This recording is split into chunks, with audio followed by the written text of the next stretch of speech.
So thank you all for joining in, on this Thursday morning. A warm welcome again to this Leaders Exchange session on re-engineering the talent strategy or the recruitment strategy as such. The session is broadly going to be split into three sections. We're speaking about the employee value proposition, the EVP, high potential, and not for experience. And the third one is buy versus build. Now, before we jump into this, I'd just like to say that, this is a closed room session and you can be really vocal in terms of what you're saying. What gets said here remains here. While the session is getting recorded, you will get a copy of it. And even if you have to take this on any public platform, it is going to be with your permission. It's going to be attributed to you as an individual. And if you're okay, we can kind of quote your company's name as well there, Maitri. Yeah, so let's start with a round of introductions. I'll start with mine. I'm Avinash. I'm the co-founder of Global Talent Exchange. Global Talent Exchange is about 2 years old now. We're essentially a tech recruiting platform, bringing game changers, businesses, and talent together. Idea is to look at global talent pools. That's the idea, as the name suggests. I come with about 2 decades of experience in the talent acquisition solutioning space. Started my career with Naukri way back in 2002, and ever since then, I've kind of been in this space. Launched 2 job boards, Click Jobs and Shine. Last assignment was with Jobs for Her, where we kind of did some D&I work. And here I am with my partner, Yadunandan, who also comes from Naukri. We work together at Jobs for Her, and he's also worked with LinkedIn for a long enough time. So that's a little bit about us. We could probably go with Maitri.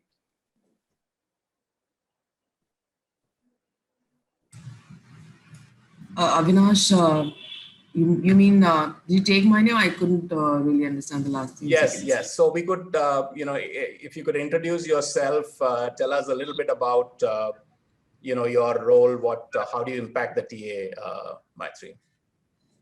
Sure. Thank you, Avinash. So I come with about 11 years experience. I'm right now working with Tata Click and in talent acquisition. My job here is to build the tech vertical and ensure that we have strong in-house talent compared to dependency on outsourced talent. Also, along with that, support any new, any new business that are coming up, any new categories and verticals that are getting launched, and of course the general recruitment that goes on. Here in Tata Click, it's very important that we understand how we want to build that. I'm so sorry, I have a bad throat day. So it's very important here to understand how we can bring in the right talent at the right time to have the next 5 years, 10 years plan chalked out for us, and because of which we are bringing in new strategies, new technologies into the system. That's briefly about Tata. Before this, I was with Udan, few other e-com companies in media and also ITS organizations. All in all, in recruitment. Thank you. Welcome, Vishwa. Hi everyone, my name is Vishwa. I manage human resources for an organization called Maxim Integrated Circuit Design. We're in the analog space of designing circuit chips that go into various products, be it wearables, be it industrial and health, be it other, technological innovations that we're working on. It's a 35-year-old organization. I'm based in Bangalore. I manage HR for 2 locations in India, one being Bangalore and the other being Gandhinagar in Gujarat. I'm also responsible for HR for our Singapore location. So that's the other responsibility. And in terms of what I really need to do on a day-to-day basis is to ensure that all our people practices are bringing in the most value to our employees, right? And I do work with a number of functions of HR, because really we don't have too many teams. It's a smallish organization. So there is a responsibility of compensation benefits, recruitment, learning and development, business HR, and all of that under my umbrella. So that's about my role. I've been with this organization for 2.5 years now. And prior to that, I worked with organizations like GE, Dell, Infineon, and Intel. So that's about my background. Awesome. Welcome, Vishwa. Thank you, Avinash. Prasad? Yeah, sure. So my name is Prasad. I lead talent acquisition for Uber in APAC. I'm not sure how APAC is defined everywhere else, but the scope includes Prasad, India, sorry, Australia. I think your volume is really Still low. bad. Okay. Can somebody else go and then I can just Yeah, fix sure. my headphones? Yeah. Sorry about that. Babita? Sure. Thanks, Avinash, and good morning to everyone. Very lovely to see a very diverse set of professionals across different organizations early in the morning for such an engaging conversation. My name is Babita. I work with Edelweiss for last 2.5 years. I started with the role of heading strategic hiring, which was more focused towards CXO and CEO level hiring. And then very recently now have moved into all-encompassing HR role, and that I lead HR at a corporate level or at a group level. In this role, of course, every part of HR, including talent acquisition, also does come in. 18 years in HR profession. So prior to Edelweiss, I was with Citi for a long time, around 10 years. And there also I had diverse portfolio, being an HR advisor to heading talent acquisition for India geography, specifically for the captives, which used to have analytics and tech talent and operations and finance talent a lot. That journey has been very endearing because I joined the organization when we were setting it up. So we pretty much set up from 50 to almost 12, 13,000 employees in the journey that I had with them. Prior to Citi was HDFC Life Insurance. So 18 years have been mostly in financial services. Technology attracts to me, and that's by virtue of the roles around tech talent that I have done. So it's I'll be looking forward to hear from fellow panelists who are from the tech organizations, from a TA perspective, what is happening. So that's all about me, Avinash, and look forward to this conversation today. Welcome, Babita. Yeah, Prasad, you can go.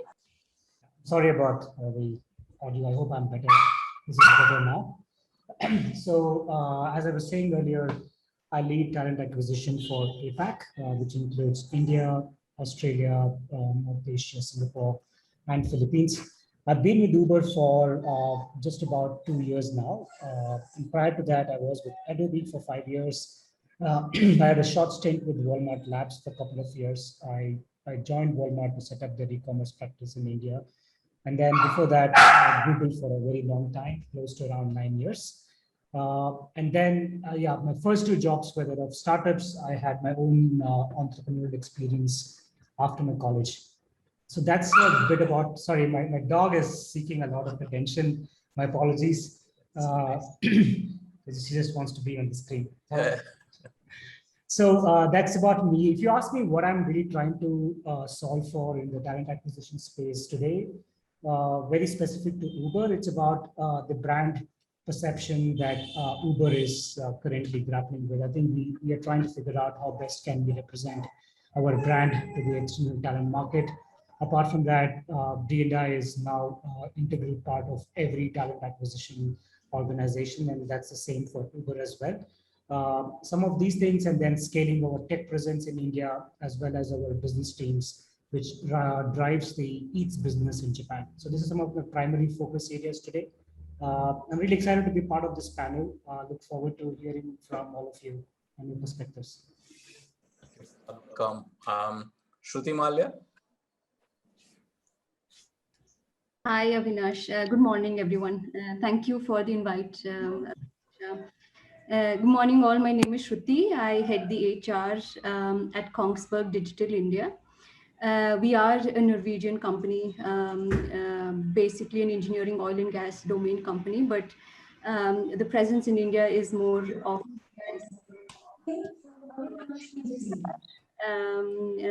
encompassing all areas of HR, from talent acquisition to employee experience and learning and development as well.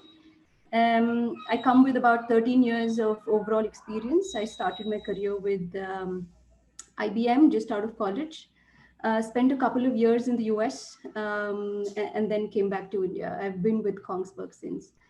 Really looking forward. I see a lot of you have specific expertise in talent acquisition, and I feel like there's a lot of learning to happen today. So really looking forward to it. Thank you all.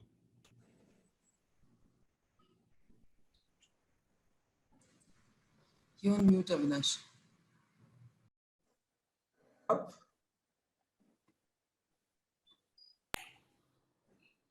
Kalyan, I think we can go with you. Okay. Hi, everyone. Thank you, Avinash, for the invite. It's very good to see you all early morning, right? And which we've been missing all those personalized meetings of late. I just realized that we hardly meet, we hardly connect with people. Like earlier, we used to connect and engage in some of the conferences at least, right? So quickly about myself, my name is Kalyan Nilgiri. I've been part of Flipkart Internet. It's been 4 years, amazing journey with Flipkart. And prior to this, I worked with companies like Oracle, IDC, and Publicis Sapient. Oracle, I was there for 7.5 years, and then Publicis Sapient, I was there for 4.5 years. So the kind of focus area for me as a tier leader for technology and product in Flipkart, how do we really personalize the brand as per the talent what we are looking for in the market. And second, we're completely focusing on some of the senior talent and top talent in the market to be attracted to Flipkart, because we've done a lot of activities in terms of building a culture, people culture, because last 2 years we've been extensively involving ourselves to build those culture and to change the complete perception in the market, right? And we've seen a huge impact, and we recently certified Great Place to Work. I'm very, very proud to announce that. And our internal pulse rating, people pulse rating, and NPS scores also really increases more than 90%. Though we have a huge competition from outside companies like Uber, Google, Microsoft, and a lot of startups where we're losing talent. So the branding, how do we personalize those branding? How do we attract those senior talent and top talent is a primary focus, especially when we are going towards an IPO journey, right? It's very, very critical to build the top talent and make sure our pyramids are nicely structured. At least for next 6 months to 9 months is going to be a very, very crucial journey for Flipkart to be going public, which is a primary focus area for this year. And really looking forward to enriching conversations for next 1 hour. I'm really excited. Thank you so much for this opportunity. Thank you, Kalyan. Welcome. Alok?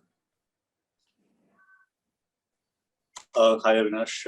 First of all, thanks for getting on this forum. At the outset, I must admit that with the cumulative years of experience that I have on TA, it's going to be more of a learning for me than sharing what I've done in the last 7-8 odd years. Though I've worked for close to 15 years, and a decent chunk of that was in sales, marketing, and a few years of entrepreneurship, where I was running a bunch of restaurants actually, which was quite different than what I'm doing right now. My recruitment journey started with Michael Page setting up their operations in India along with the core team. I moved and did the similar kind of job with Michael Page and Hudson in Southeast Asia, based out of Singapore. My India stint had been with McKinsey and Zycus, and in my current role, I'm working with United Health Group, where I started with leading the early careers, and have recently moved into their tech hiring space, where I lead the technology hiring for India and Philippines. So that's a brief snapshot. And as I shared that with this limited experience of TA and the leaders that have been on this forum, it's going to be a great learning. Thanks.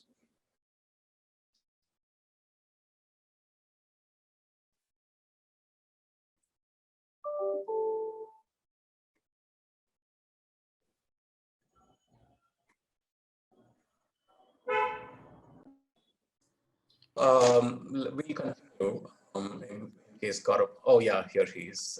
Gaurav, you're on mute. Hi, can you hear me now? Yes, yes. So I've been with Vita Junior for the last 6 months or so, heading performance management and compensation for them.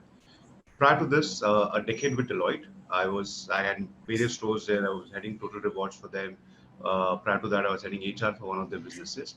So overall, around 18 years of experience in the HR space. I had a reverse journey, I would say. I would started off with the talent acquisition space, work with Randstad and executive search, and then moved on into other areas of HR. Then eventually, a large part of my recent career has been into total rewards as a space as well. Welcome, Gaurav. So before we jump in to the discussion, I'd just like to play a small McKinsey video so that, the context is set, and then we are, diving deep into the discussion, right? Sharnita, over to you. Yes.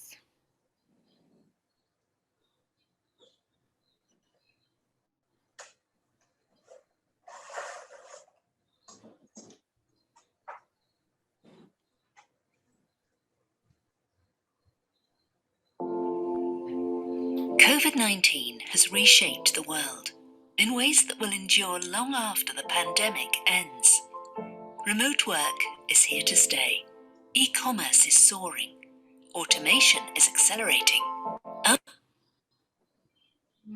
research indicates that the mix of available jobs will change as a result, creating more urgency for training workers for the changes ahead.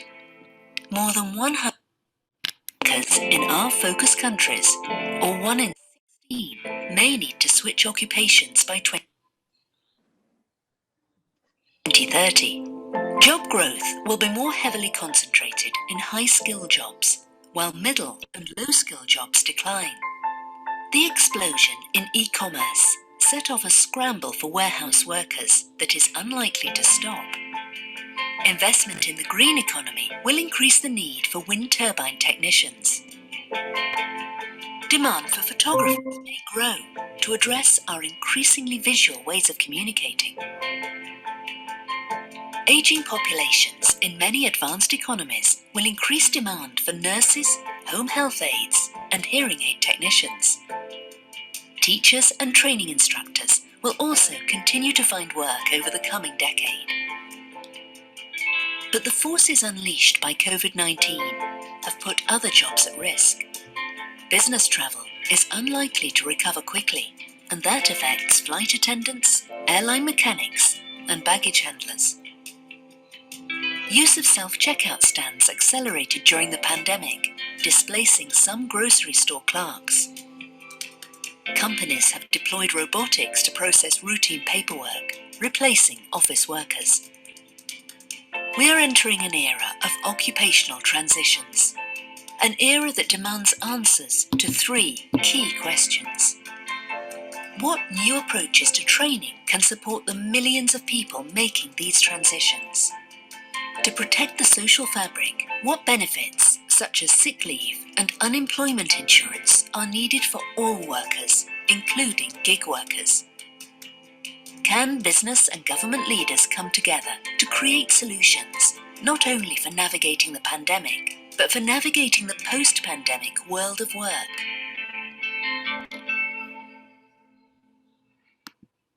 Thank you, Sharnita.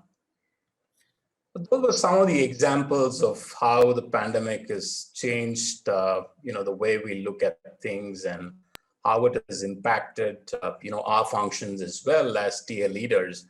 What are we looking at? The current, the future, the whole gamut has, changed. And one of the key important aspects that TA leaders today are looking at is the EVP. While erstwhile the EVP was a static piece, currently we're talking about a responsive EVP, which means you're talking to different generations, different set of people with new age skills and stuff. And for every individual, the EVP has got to be different. So let's talk a little bit about, how EVP has kind of changed over the last, couple of years, and how do you see it, going forward, and how important it is to kind of have specific EVP or responsive EVP for different generations of people that you're going to be hiring.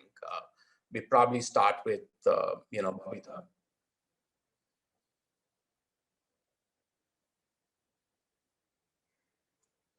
Babita, can you hear us? Oh, sorry, I didn't realize you took my name. I'll give a very broad brush kind of a response to this. The approach of EVP, before the approach, let me talk about where the EVP anchors to, right? EVP anchors to the role, it anchors to the culture, and now additionally with the way the pandemic has happened and is happening, considering the workplace arrangements have changed to remote or hybrid or work from anywhere kind of concept. So workplace is the another anchor which is coming in. Now with these three anchors in keeping in mind, if you look at it the way you said that the EVP needs to be customized to the different kind of a role or different kind of talent segment. What comes important is that today you have to segmentize the talent, right? For example, how you would approach EVP for a tech or a digital talent vis-a-vis enterprise talent, vis-a-vis sales talent would be very different. What would be interesting to see is how you personalize that journey for these kind of a talent when you talk to EVP about them. How do you really position the role, different nuances of the role? How do you position the culture? And that's not only at an org culture level, but also the team culture, right? Because people understand the org-wide stuff through the job boards and the platforms. But when you talk through them, what the team culture looks like, that's where the real anchors, or you will you will make the conversation more visceral. And then the third part is that how do you really make the talent embed into the new working environment, whether it's remote or hybrid, what it really means for them. So you have to articulate very clearly around these areas when you talk through the talent on the EVP. And I have really two approaches over here. One is which is platform-based approach. How do you place your content and customized content on your job boards or career sites? And another is a personalized approach where you embed all these in your conversation during the hiring process with the talent.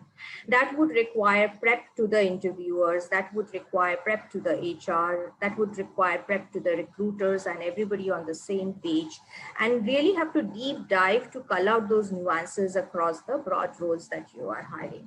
I mean, that's the one thing that I think will take a lot, will really get the EVP in sense, you know, how you want to position your brand and so on and so forth with the talent. Another important point is that when you talk, there is a difference between employer brand and EVP, to my mind. Employer brand is external facing, what you position your organization as a brand to the external talent, right?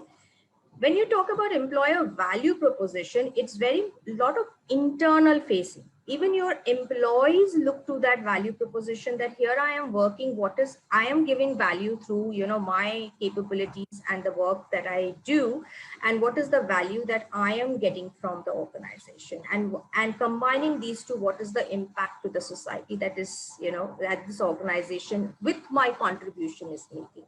The bigger statement of the purpose where it comes in. Now, when you try to position this EVP, which is so internal to employees, to the talent outside in the market, the nuance on the conversation, the nuance in the process experience, all this will come in place.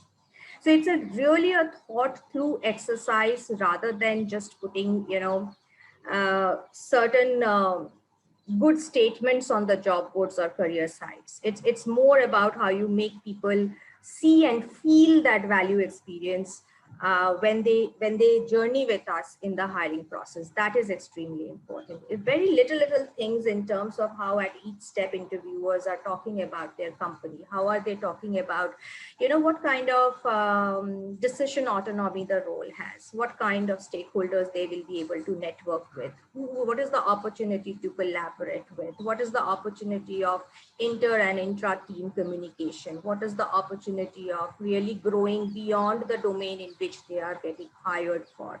You have to weave all those conversations, and that is reflective of if your EVP is like, if you're an inclusive environment, you want people to speak up, you respect diverse perspective, you show the examples of those statements of EVP through the nuances in the conversation, customized to the broad roles that you are hiring, right?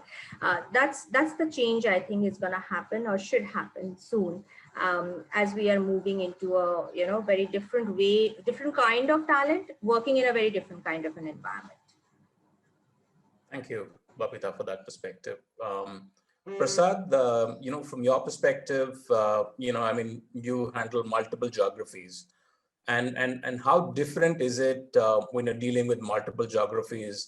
And EVP, of course, I mean, in a single geography, can vary, and multiple geographies could be even more challenging. I mean, can you bring in that perspective here, Prasad?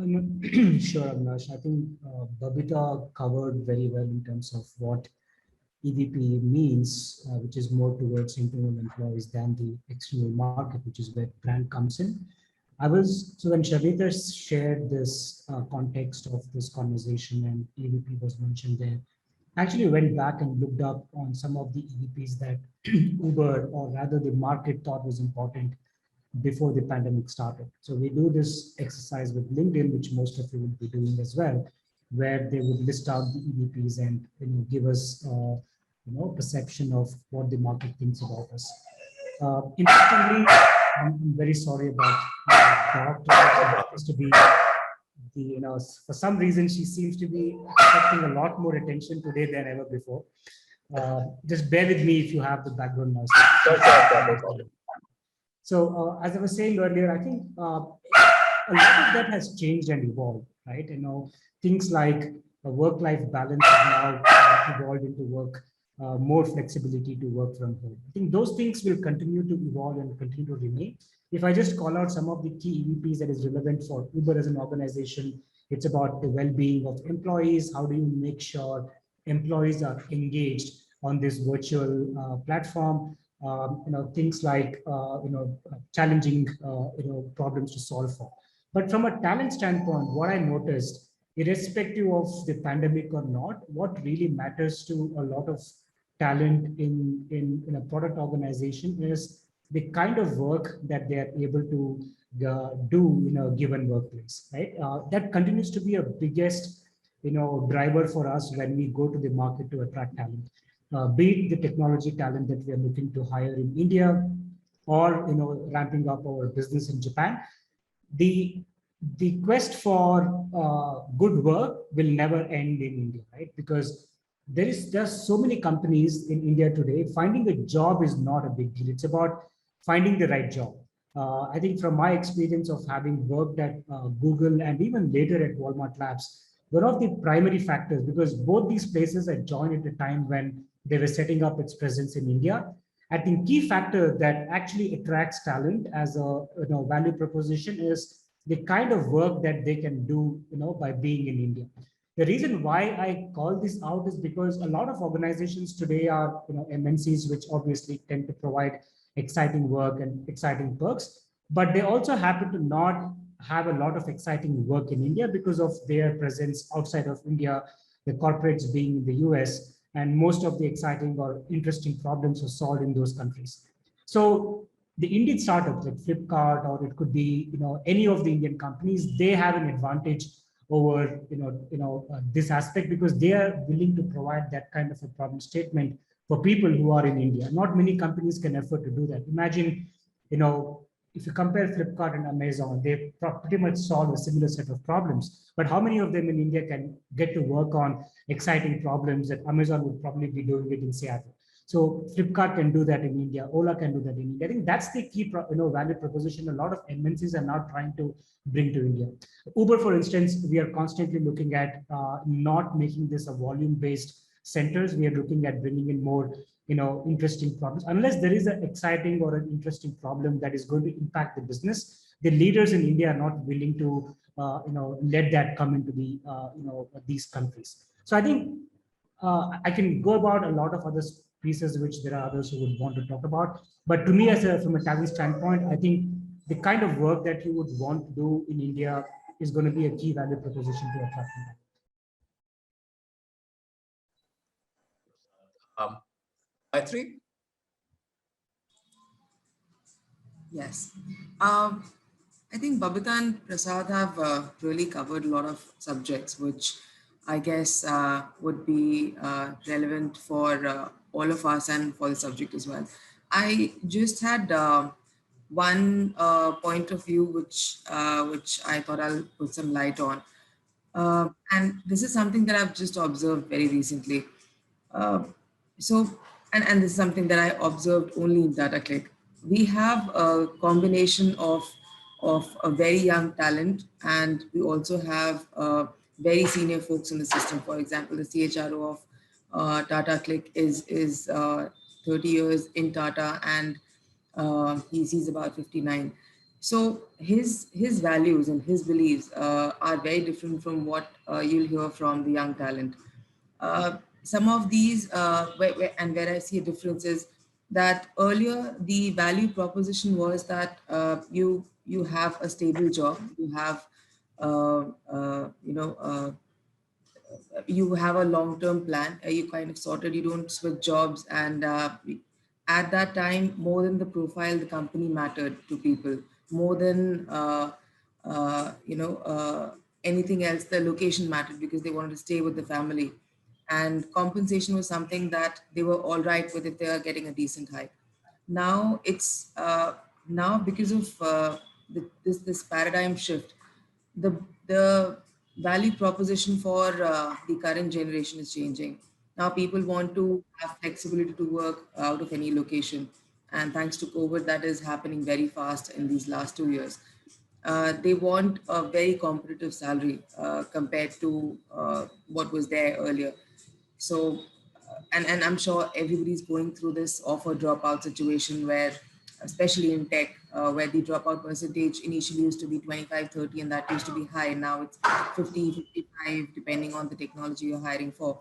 And that's only because the value of money has increased in the minds of current generation. Above all, it is the role and the brand that you're getting has become very important. So internally, and we're doing this exercise in DataClick as well, where we're trying to understand what our EVP is, because this is something that we did not do earlier, and we yet to get the results. But broadly speaking, I guess it will be that they have the flexibility to work from home. They also have the option to come to office and work. So that's kind of giving them freedom to work out of anywhere, giving them the flexibility to move within profiles, explore other roles as per their interest. Also ensuring that their compensation is really competitive as per the market, because then you have to keep them engaged, entertained, and and also keep motivating them. So these are some things that have become a very basic requirement, and also hence gets converted into the value proposition that the current talent pool is looking at. Broadly speaking, and also elaborating on the points that Babita and Prasad highlighted, the geography also matters a lot. People who are outside India versus people who are in India, there's a very vast difference. And I was reading this report on Money Control about what people are, what are the expectations of people outside versus what Indian market looks at. I would want to maybe digress to, let's say, technology specifically, because this is something where I started reading a lot, given that the market has become so competitive. And I realized that outside India, it's quite simple. You are looking at, for you, the basics are that you get a decent profile and you get the career development, and that's kind of good enough for them. The brand, I guess, has not really seeped in as much as in India. But in India, there's so many things that people have in mind.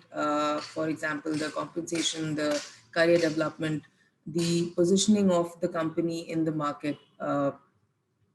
As somebody joining a Tata Click versus somebody joining maybe an Uber or an Amazon, would always think that, okay, I'm getting 2 lakh less, but brand value is so high. For an Amazon, I would rather prefer that. So these are the shifts which you would not see earlier. You would not see 10, 15, 20 years back.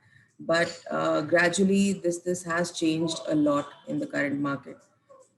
So I just thought of putting these points across because I started reading about it quite recently, and I thought it's a very interesting subject, given that it has such an important role to play on our current employees, also on the talent that we are hiring from market.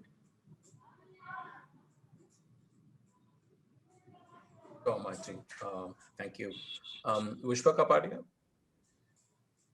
So I think, great inputs. A lot of some things that I was going to share were shared by Prasad, Maitri, and Babita. Just few things to add. Since we are a company that's working in the hardware design space, right? I think a lot of our EVP really relates to the aspect of how do we position what we want to achieve, what is the mission of the organization. And am I audible? Sorry. Okay. Yes, you are. A lot of it ties into the mission of the organization, where we're talking about how do we, create innovative analog and digital or mixed signal engineering solutions that add value. And we're talking about adding value to customers, adding value to all the products and the society as a whole. So when we go through our interview process, a large part of the discussions is really focused on ensuring that that comes across to the potential candidate that we're going to hire. I think another part of it is relating what you do to the values of the company. We have 4 values that we really live by, and one of them really being one maxim where we talk about collaboration and working across teams in a seamless manner. So those are the kind of things that we try to either portray or find ways to interview candidates and assess them on some of those areas so that we're able to validate how they will fit in from a culture standpoint. I think 2 things that I see the Generation Z really, being focused on, and we make it a point to try to ensure that we, convey this through our messaging. One of it being corporate social responsibility. So a lot of people are really thinking about how do we give back to society, right? We have a very focused initiative called Give, Care, and Do globally. And then at a local level, we partner with various NGOs for our CSR efforts.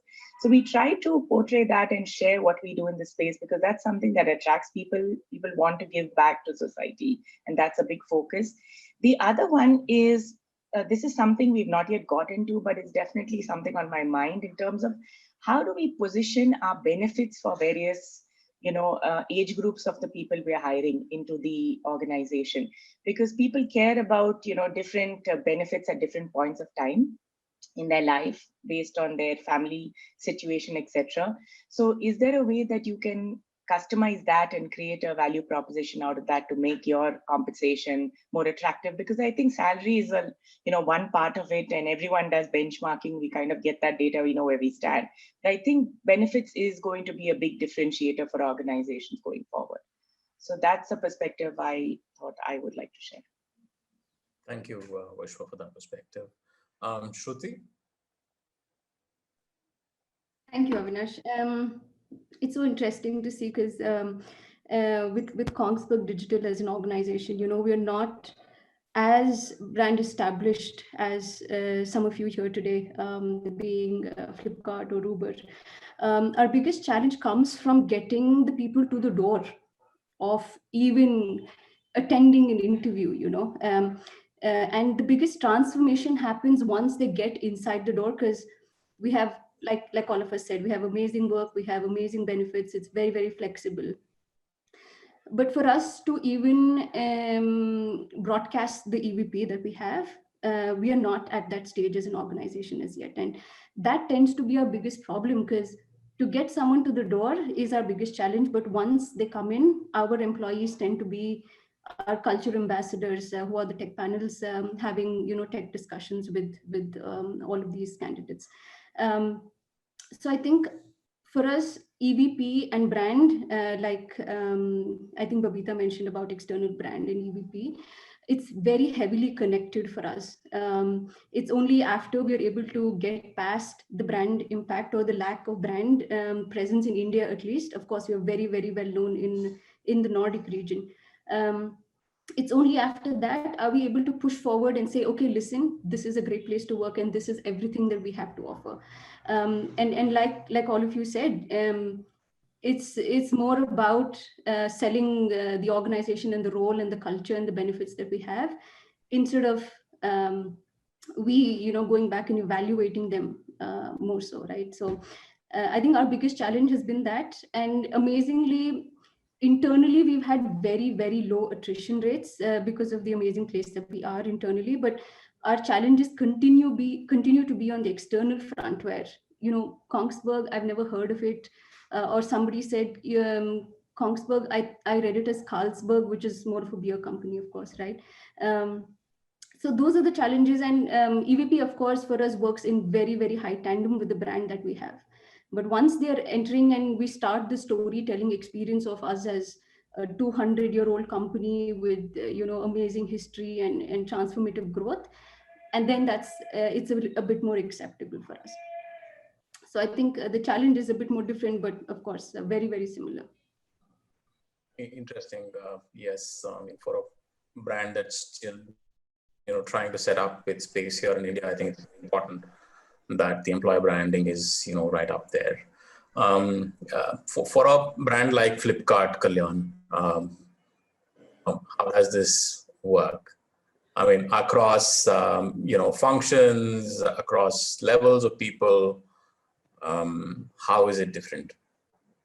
Yeah. So I think we're talking about the before pandemic and after pandemic, right? How this EVP positioning has been changing. The biggest challenge today is life goals of an individual has been changing. If you remember before pandemic, the life goals of an individual, especially these millennials, right, is completely different from what are the life goals today. For example, I can take my own example, right? My life goal was completely different 1.5 years ago, but today, my life goal is completely different because I don't know what's my future is, right? Because of this pandemic and all.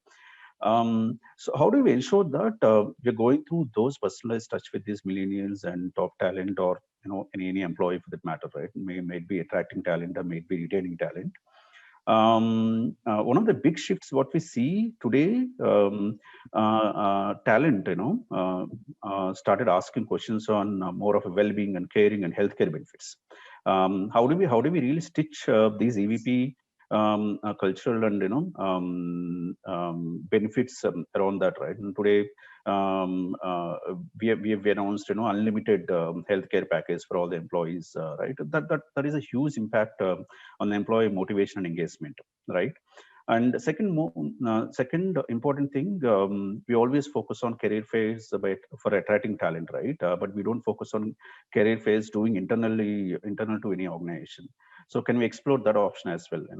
Career phase rise AP, job rotations, to make sure that employees are engaged and very, very open to move between projects because they know that there's some good projects within Flipkart, right? Not all projects are great as per the some of the talent and surveys what we've received, right? How do we really engage through those internal opportunities to make sure we are connected? Because today Flipkart is a hunting ground for most of the companies in India, right? Maybe product companies, maybe established companies, maybe startups. I know as a recruiter, every hiring manager would ask, "Can I get a profile from Flipkart?"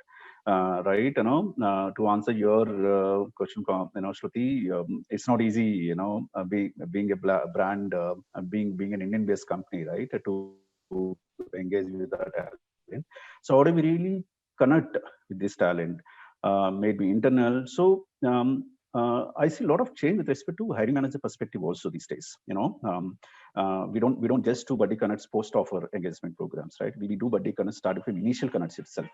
So that's what we're connecting with those talent throughout the conversations. And we because in 1 or 2 hours you can't explain the benefits, you can't explain the culture, you can't explain or you can't cover the complete project and opportunities you have, right? And someone else will come and then dominate and then influence. So how do we stay on top of these competition? This is a big challenge, interesting journey what we're actually perceiving. Otherwise, yeah, I think to nutshell, and I would say, how do we align our goals to the individual, life goals of the people, which has been really changing? Do we really know what does really these billionaires do want?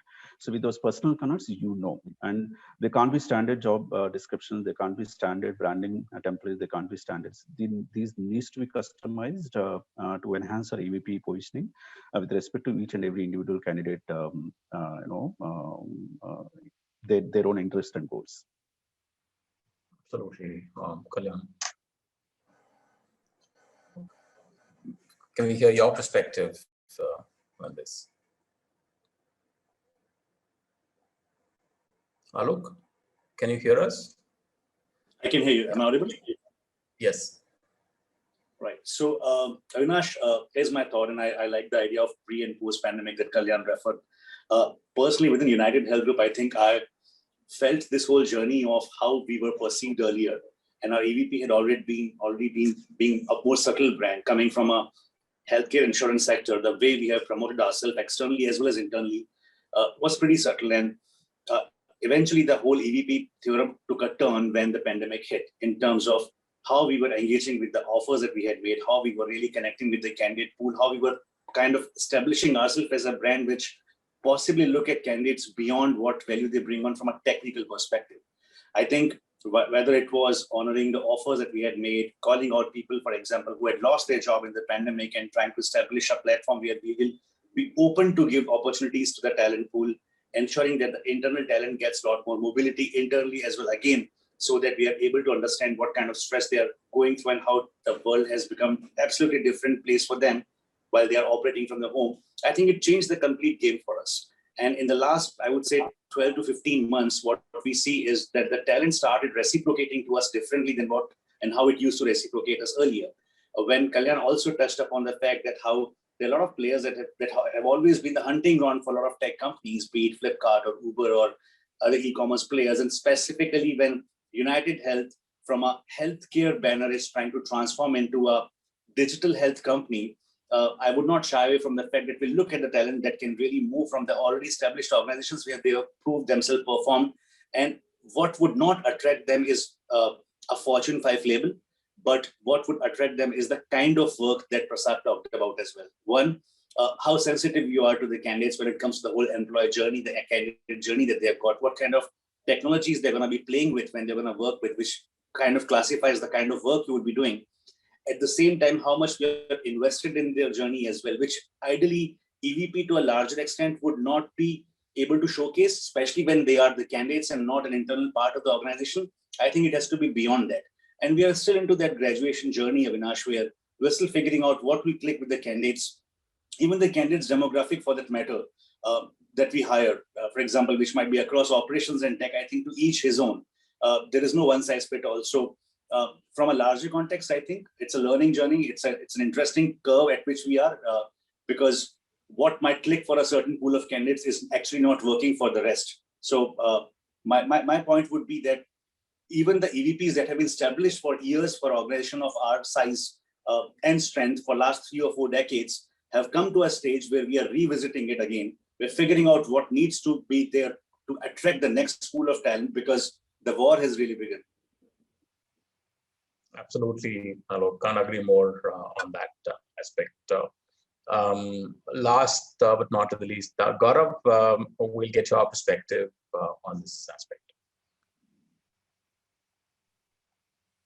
So I'll just, I think from an EVP point of view, there, every organization has a compelling proposition for the employees as well, right? But I'll kind of come back to the recent conversations that have happened. First is how early do you get into that mindset with your potential employees, right? Do you engage with them? Even if let's look at a campus program, right? So do you engage with them at a campus early on before even they know about you, right? Do you do a teacher program or a dean program? Okay? Because the influential points start much before they even know you. When they start thinking of their career as as a student, I want to look at what company should I work for. Today's employees are very well aware, right? They're well aware of organizations, what they bring on the table, and the influential points that starts with your deans and your teachers telling you the kind of careers that you should have. I think one of the points that was discussed is my journey versus the organization's journey. That becomes very, very important. Okay? Where am I in my career today? Where am I in my life today? And as an organization, how do I relate to the organization becomes important. Third point that I would also talk about is the impact that the organization is making on the society. While it may sound very fringe at the outset, but if your organization is doing, for example, United Healthcare, the impact that you're making on the society at large is also, a self, a motivation that you have to contribute to the society at large. And now focusing back to your individual contribution, every potential employee is looking at what is the impact that I can make in this organization, right? So is the culture something that allows me to freely contribute to the organization? Is it or it's a very bureaucratic kind of an organization, or is it something that I can be innovative and I can take risk, and that risk is celebrated, the risk is welcome, and at the same time my mistakes are also sometimes calculated mistakes, but are also okay to make. So there are mindsets that the employee is looking at the employer with, of what can I do, how do I contribute to the organization, and what within the organization will allow me to do or not do that. So the perceptions form much earlier than even with the negotiations on the offers, etc. Because if you look at a tech space today, it's extremely high on the need, but the talent is not sufficient right now. For technology space today, we're saying that the technology itself lives 2 to 3 years. How do you have leaders? It's not the earlier stage where we had leaders who had years and decades of experience that you could hire and build that organization. So today the buy module on the technology space at least is very, very high. And then how do you attract them when the money is the same? And Flipkart very recently announced back to college. Employers are much aware to the benefits that their competitors are giving, and what are you doing to do it. So it's more of a zero-sum game at a point of time. What really sticks is what, as an employee, I can contribute, and what impact can I make in the organization. Thanks, Gaurav. If you can dig a little bit more deeper, into this, and talk a little bit about certain key aspects of EVPs that were implemented within your organizations, and what has kind of worked and what has kind of bombed. So if you could share some examples for all of us to learn from, that'd be great. Probably, Prasad, you could share some of your thoughts on this.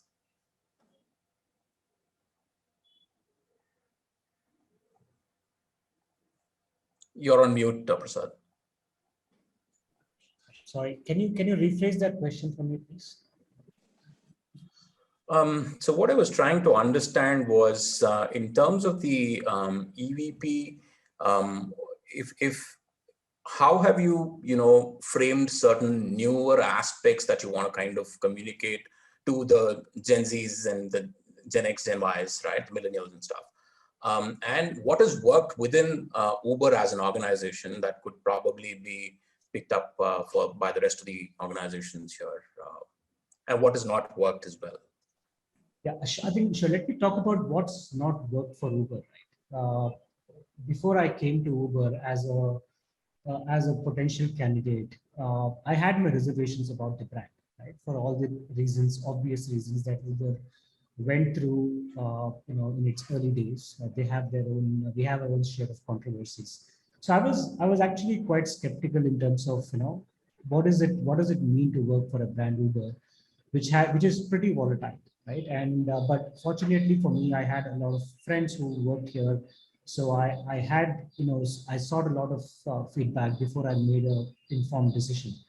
But what I realized when I came in, it's the kind of problems that Uber is trying to solve for. It's very similar to what most organizations are doing, right? In fact, when we did a study of EVP with LinkedIn, we were surprised at some of the scores that we received from external talent, which was not true. So what it really means is the perception that people have about a particular brand, right? If I have to compare Uber with Adobe or Google, I don't see there is a huge difference in terms of how how we are structured or how we function as a brand or as an organization. But it is also about how do you make sure you communicate that a lot more effectively with both internal and the external talent market. One thing that really stood out for us in times of pandemic, or rather what I found extremely interesting and very impactful at Uber as a value proposition is the communication channel. What happens at Uber is every week on Tuesday, the CEO of the organization runs all hands. I've not seen this at Google or Adobe or Walmart. You will not see a CEO come on open stage and talk to employees every Tuesday.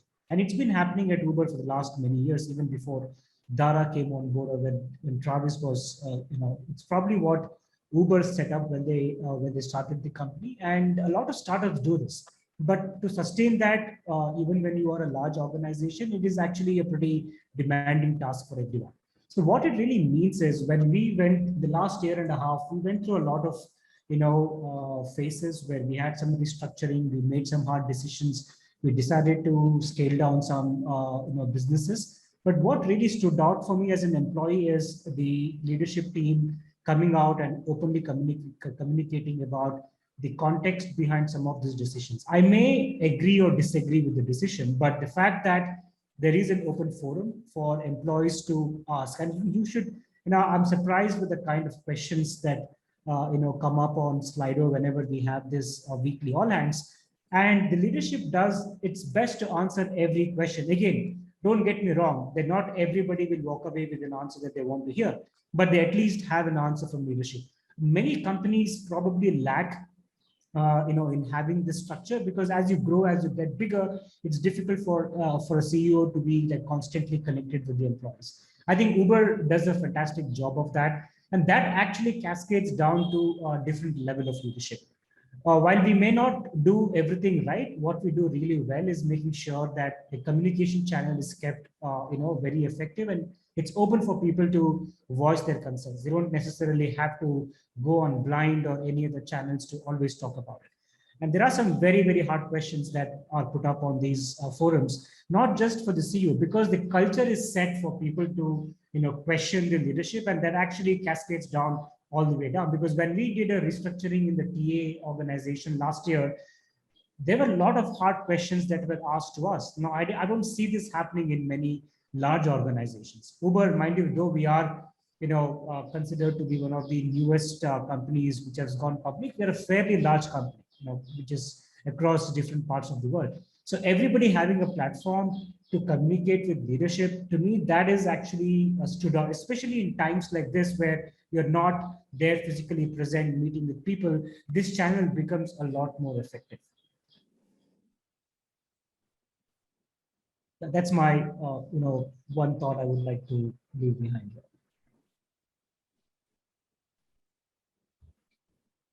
I'm going to share on mute now.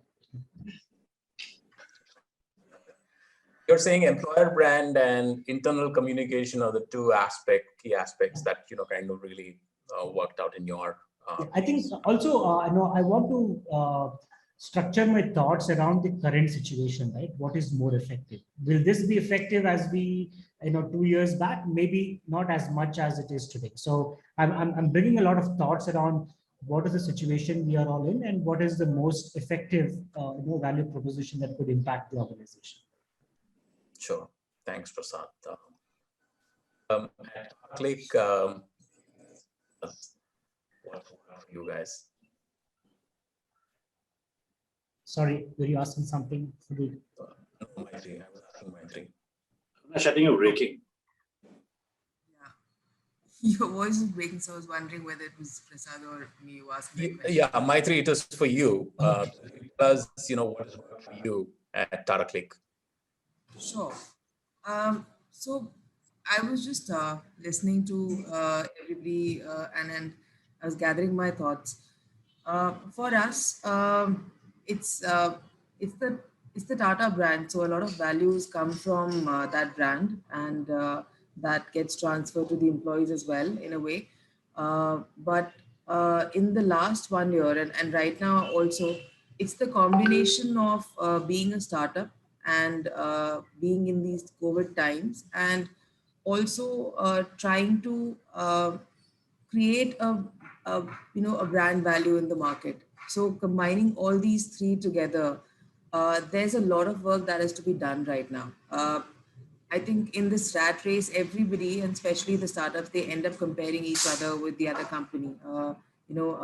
Flipkart, Amazon, Tata Click, or Uber, or in any company for that matter. We all are comparing each other, and we're thinking, what is new that we can come up with? What will work for our employees, and how can we attract and retain these employees? And that's the idea that every company has in mind. Personally, for me as well, I keep wondering as to what do I do better? What do I do different from what others are doing, which will ensure that my employees are engaged and I'm also able to attract that talent. So the definition of EVP has changed drastically, and the definition of motivation for employees is also improved by multiple layers. Instead of focusing on the basic benefits that we had, we tried being creative about these benefits. We tried giving a very good experience or creating a different experience for our employees rather than just sticking to the monetary aspect. Some of these benefits that we launched recently was unlimited paid time. Uh, so what we're telling our employees is that you can take as many number of leaves as you want in a year, and the company will pay you for that. There's no sick leave, there's no casual leave where there'll be a deduction. You're also saying that when you're joining the company, you can choose your notice period. It could be 7 days, it could be 15 days, it could be 90 days. We don't want to stick to the culture where you have to stick to 60 days or 90 days only, because we know the struggle of hiring talent who have 60, 90 days notice. But at the same time, we're also telling our employees that remember that just like you have your expectations from the company, we will try and ensure that that's met. But at the same time, we want to hold our ground and say that if you want to leave us, we'll respect your decision, and uh, and we will be able to fill that gap, with somebody who wants to be in that position. And these are some of the learnings, and these are some of the benefits that we tried launching to ensure that employees see value in these things. Employees uh, uh, want to work for an organization which is very friendly, which is thinking about you in these times, which is caring enough to give you options that you can work from home. But we heard a lot of women saying that when they used to go to office, they had to make breakfast, etc., for the family, and then go to office, and that was only those 8 hours was in office. They were not thinking about home. But when they go back home is when the routine starts. So they were getting that break. But now it's all lunch and dinner and snacks and whatnot, and plus you're managing work. That was happening for male employees as well, where they were many of them are staying with family members, and you have children, you have so many people in the house, in-laws or parents watching TV, and you're also on the call. So what do you do? So we start giving an option of working from your nearest WeWork office. Why don't you go there twice or thrice a week? Just ensure that you're careful, you're wearing mask and etc. But why don't you do that? So we thought of and a lot of these ideas started coming in when we were in this situation. I don't think this would have been introduced had we been in normal times and things would have been very normal. We would have been thinking differently. Now the demands of the employees and the values of the employees are changing. They want an experience more than a job.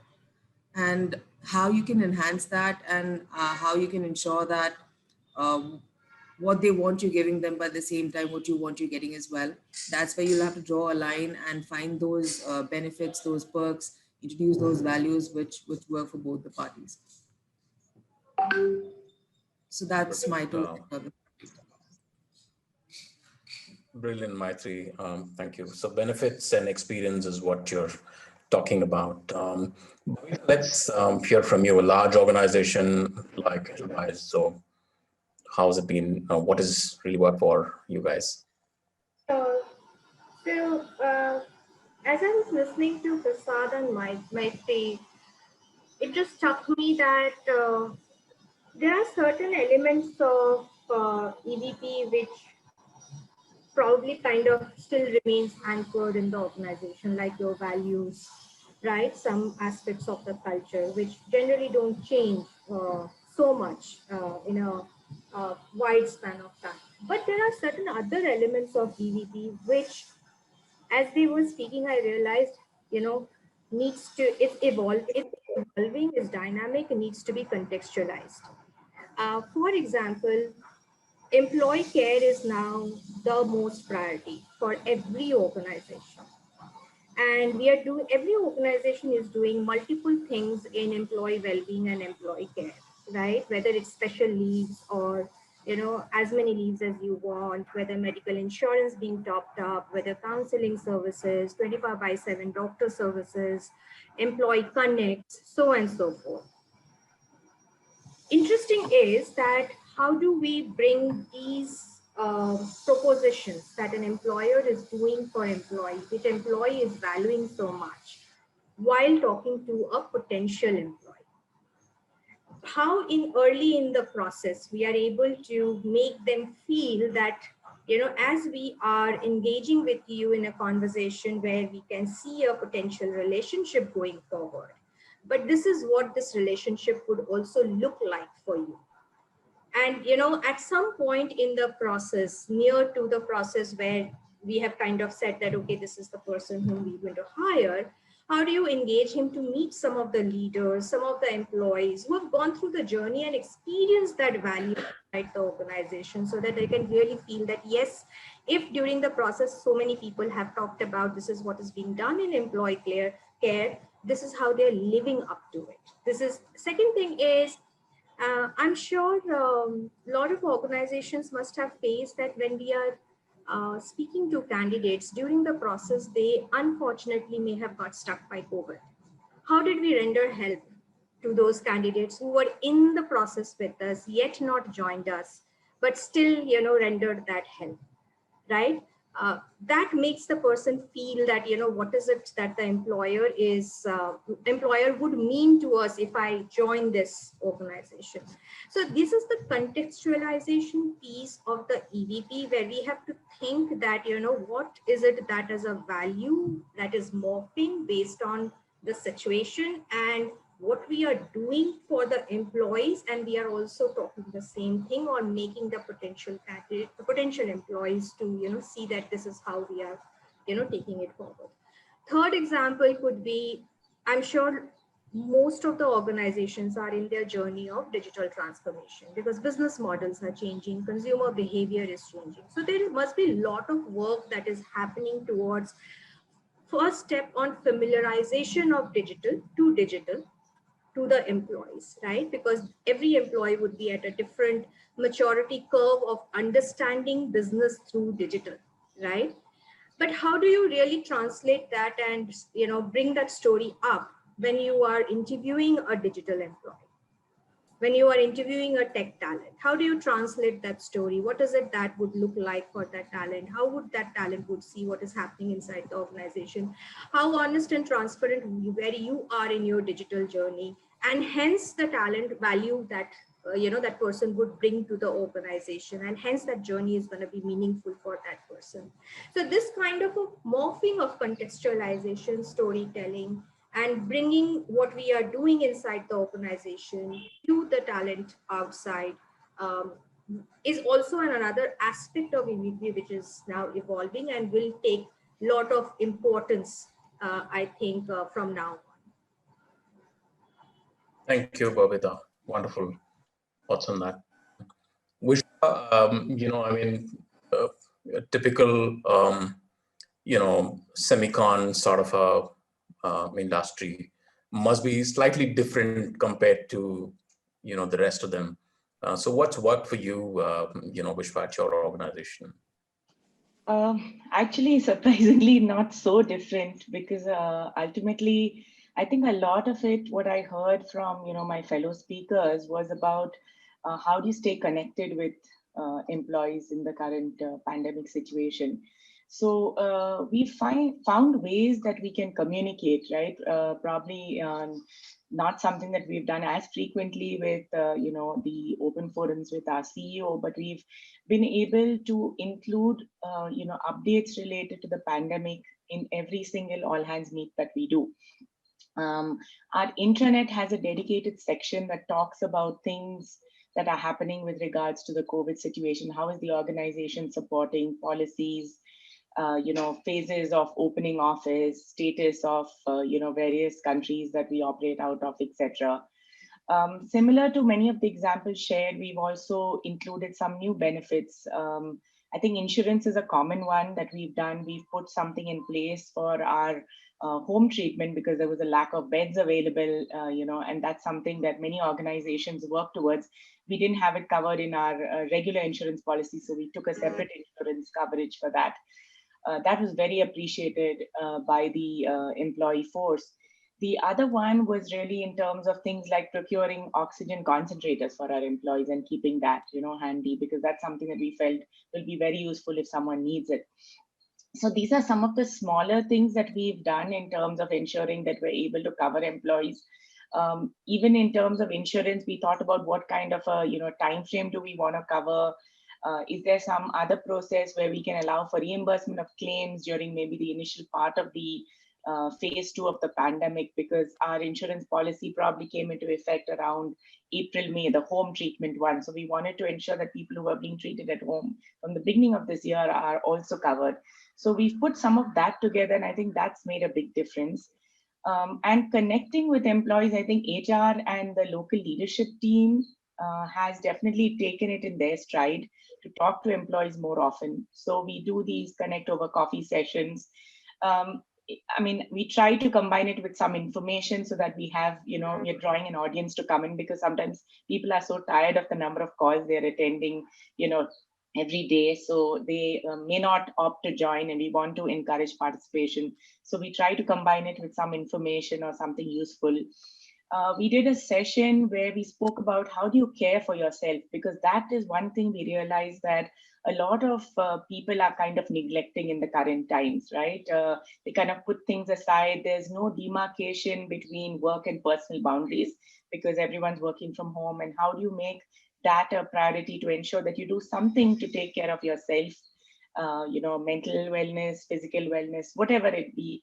So encouraging them to do that.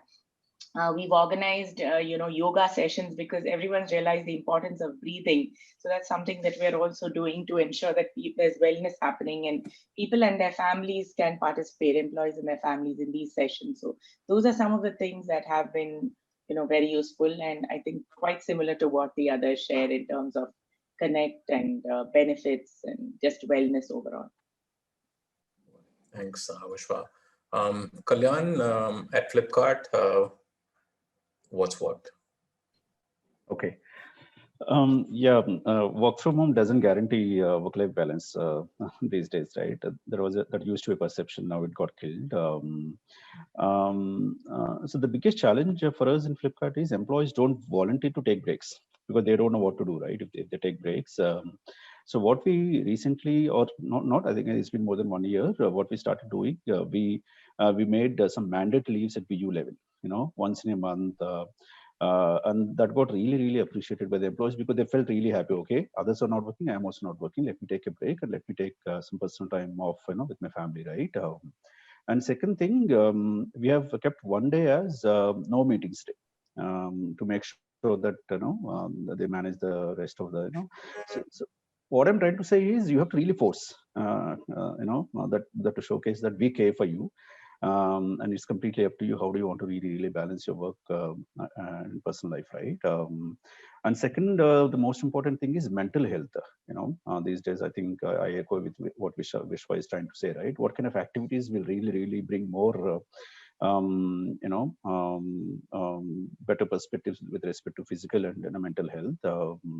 So what we started doing, we're organizing a lot of events, activities on a weekly basis, like yoga sessions, Zumba sessions, HIIT, organic farming sessions, music sessions, not just for employees, even for their families also, and especially for kids also, we have dedicated things to make sure that we're not just engaging with employees, we're also engaging with their families, who are really crucial players, when it comes to these pandemic times, right? And especially these COVID times, more than 15% of the population, employees got directly impacted, and more than 50% of the employees got indirectly impacted because of this COVID, right? Maybe they lost some close network people, and they're not really feeling good about that. What do we do different, right? We have formed a COVID team, separate team to make sure whatever the help we can do.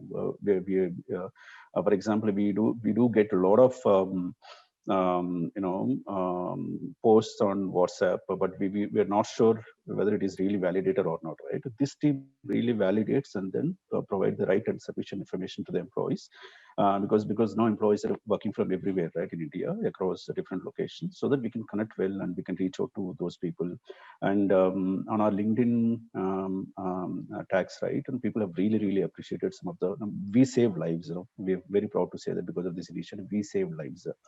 And third, last year, we knew that a lot of people have lost jobs. So how do we really engage with, especially those diversity talent which we always target to hire, right? We have come up with a Flip Forward initiative where people with the 6 months to 4 years break can come and join us for an internship for 6 months, right? That got really appreciated, and we have launched one more this time. So that we also want to contribute to the society. We also want to contribute to the people. And one initiative which is currently going on is Flip March, to encourage our ex-army folks to come and join. They may not be the right skill with respect to the kind of JDs what we have. How do we really customize those JDs so that we can encourage, because we know that they're better in a lot of disciplinary things. We have procurement jobs, we have security administration jobs, and how do we really get those people? May not be right fit for JDs, but of course we can figure out a JD, right? We can how do we really customize that to encourage the Flip March, especially for the ex-army folks, right? So we're doing a lot of things, that got really appreciated on our platforms. These are some things which I could really quickly gather while I'm hearing out, some of you, right? Interesting. Flip back and Flip March. Flip forward and Flip March. Yeah. Flip forward and Flip March. Interesting. So Gaurav at White Hat Junior, what is work for you folks? So I think the story is quite similar across organizations as well, right? So because the employees are going through a very uncertain time, very differential experience being working from home, right? And earlier we would focus on the number of benefits and what benefits we provide. I think today the focus has come up to how do we step up on those benefits. Maitri spoke about how do we tailor leaves, and even for COVID, it's just giving medical insurance now. Employers are going way and beyond of ensuring that we proactively call them. There's a task force put in place. We track the recoveries wherever required. I'll give an incident in one instance when we actually had remdesivir imported from Bangladesh because one of the employees needed it, right? So that's the kind of step up that organizations require. Because I think as an organization, you're also asking employees to work in these uncertain times from wherever they are, given the home situation, and they expect the same from the employer as well. I think it's just come down to the relationship that the employer and employee has today. Second aspect is also about how do I use my benefits. Some benefits are redundant now, and some which are required. How do I get the opportunity to tailor that to what I need, and how do I consume it? Third, I think there's one aspect that has lost because of this work from home is, the water cooler. You would go out, you would have a break, you would speak to your colleague. That doesn't happen anymore. You are working from home. You meet, you virtually join an organization. How do you ensure that that peer connect happens today? As a manager and a subordinate, the relationship can be built on the work that we do. But the relationship that we build, all are, if you look at your friends list today, some of them from your previous or first organizations are even friends with you even today. How do we ensure that we inculcate that culture where employees, have a platform to connect and genuinely connect with each other as individuals and build that, base within, or a small world within themselves here. And also from a manager point of view, right? So today as a manager, when I had, especially the micromanagers where you had people working before them, it's easier to see what work is happening, not is happening. How do you ensure that the managers are trained or, are empowered to see how, the productivity still is happening, but the anxiety is gone away, right? You empower your managers, you train your managers to ensure that this aspect, how do they alternately manage it? So these are certain things that come to my mind, but definitely, in these times when we are asking employees to step up, employers also have to step up on how they deliver the benefits. And I think I love the aspect that we spoke about on transparency. Today, employers need to be more transparent of where they are, what journey are they taking, and it may or may not relate, as Prasad was mentioned, may not relate to every employee on the decision that is made, whether it's right or wrong, but they know what is happening and they know why the decision is being made. So I think that is a very important aspect of me binding myself to an organization and what the journey is. Awesome. Gaurav. Again, Avinash, if I can just add something on the water cooler conversation that Gaurav spoke about, right? It's an interesting concept. And actually, we have just started something in our Singapore office as, a pilot, where we've created a Microsoft Teams channel to actually, and we called it Water Cooler Conversation. So the way we thought about this is, how do we get people, like when they walk up to the coffee vending machine or the water cooler, they have conversation, they connect in office. Now in a remote kind of working environment, how do you make that happen? So we've done something similar. And yes, there is, again, this hesitancy of people participating or taking initiative to contribute initially. So we did think about, simple things that people could share in terms of what are they doing to, on the personal front or hobby front during the pandemic, to start sharing that. We had people talk about simple recipes that you can cook. Those kind of things got the rest interested and they started contributing. And I think that led to, a conversation which is beyond just, some of the sharing and talking about yourself and, different things that helped individuals just engage with each other. So just wanted to share that. I think that's brilliant to hear, Vishwa. I think when we started off this journey of water cooler as well, there is a temptation from the leadership to have a ear in that conversation, right? Where if you put a water cooler in office and if you have a microphone or a HR person standing there, nobody's going to have that conversation, right? You need to have generally a space where employees can be themselves. And the organization creates this only for the employees to interact and with no other interest. I think that's where the crux of the matter is. But happy to hear it. Excellent, excellent. So Alok and Shruti, in the interest of time, if you could quickly tell us what's been your story. I'll take a quick tactical stab at it, Avinash, and especially with the peer group that we have got over here. We are not a commercial business, and I'm sure Shruti will collaborate with it because they are to B2B. So I think it's difficult for me, for example, to connect to a candidate and say that the code that he or she is going to write, how that code is going to save a life of a patient who is, let's say, in Africa or States, for example. It becomes difficult, especially when you are in a setup like this. Also, when you are very subtle when it comes to your marketing or employer brand proposition. So I think what we did, and I'm going to take just a minute to talk about how we are driving it. Basically, apart from all the things that obviously the group has mentioned, and of course, as a healthcare player, obviously we do all those things, adding more counseling to the patients that possibly have been there in our employee cycle. I think important from a talent acquisition lens is what we have done is how are we weaving this EVP through our recruitment strategy. I think are we really integrating EVP to recruitment or not? Or is it just meant kind of, to be showcased to an external audience, but that is not becoming a part of our TA strategy on a daily basis, which also means making our recruiters kind of pseudo marketeers as well. I think that's important.